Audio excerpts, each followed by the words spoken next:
नमस्कार साथियों, कैसे हैं आप सब? आई होप बहुत अच्छे होंगे। साथियों, मैं आज आपके सामने एक स्टोरी लेके आया हूँ, एक कहानी सुनाऊँगा।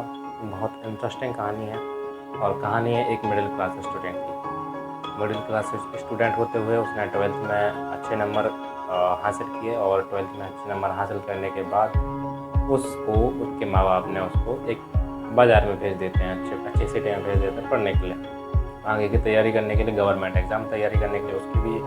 उस बच्चे के भी सपने थे कि मैं कुछ अच्छी तैयारी करूं, एक सरकारी अफसर बनूं। काफ़ी सारे वो भी एक सपने लेके बाज़ार आया था, पढ़ने लगा, तैयारी करने लगा।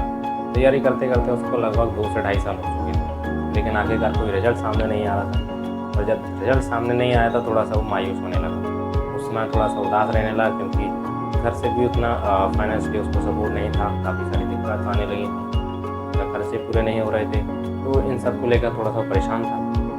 और इन सब परेशानियों में रहते हुए उसके दोस्त ने उसको सजेस्ट किया कि तुम पढ़ाने लगो।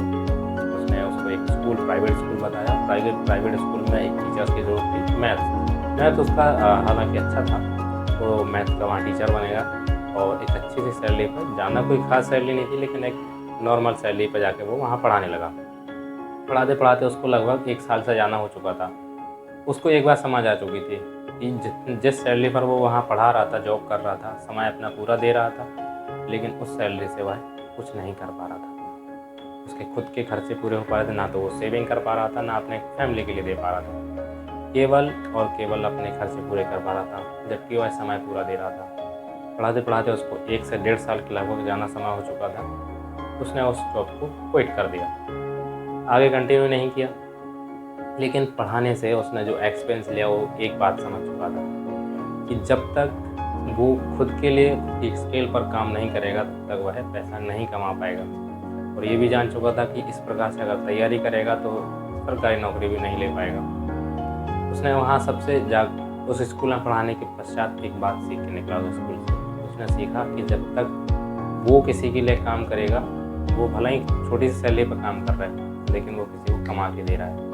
जब तक उसके लिए लोग काम नहीं करेंगे, तब तक वो पैसे वाला नहीं बनेगा। कहने का अर्थ मेरा ये है, मोरल ऑफ द स्टोरी ये है कि लोगों से अपने लिए काम करवाना चाहिए, ना कि लोगों के लिए काम करोगे। जब तक लोगों के लिए आप काम करोगे, आप पैसा नहीं कमा पाओगे। अपनी स्किल्स को डेवलप कीजिए, लोगों से अपने लिए काम करवाना चाहिए। जब लोग तुम्हारे लिए काम करने लगेंगे, ऑटोमेटिकली आप जो है पैसे वाले बन जाएंगे। आपने कभी देखा है, एक हॉस्पिटल का उदाहरण ले लीजिए। एक हॉस्पिटल होता है, कितने सारे मरीज होते हैं, उन सारे मरीज को ऑपरेशन कौन करता है? डॉक्टर्स करते हैं। डॉक्टर्स सभी अपने अपना पे आउट लेते हैं। लेकिन आपने कभी सोचा है कि सबसे ज़्यादा सैलरी कौन देता है? कौन कमा रहा होता है सबसे ज़्यादा पैसा? सबसे ज़्यादा पैसा कमा रहा होता है जिसका वह हॉस्पिटल, क्योंकि जो डॉक्टर्स काम कर रहे हैं वो एक फिक्स सैलरी पर काम कर रहे हैं, लेकिन जिसके लिए काम कर रहे हैं वो किसके लिए काम कर रहे हैं? वो उस हॉस्पिटल वाले के लिए काम कर रहे हैं। तो सबसे ज़्यादा पैसा कमाएगा हॉस्पिटल वाला। आई होप मेरी कहानी आपको पसंद आई होगी, और इस वीडियो को लाइक कीजिए और शेयर कीजिए।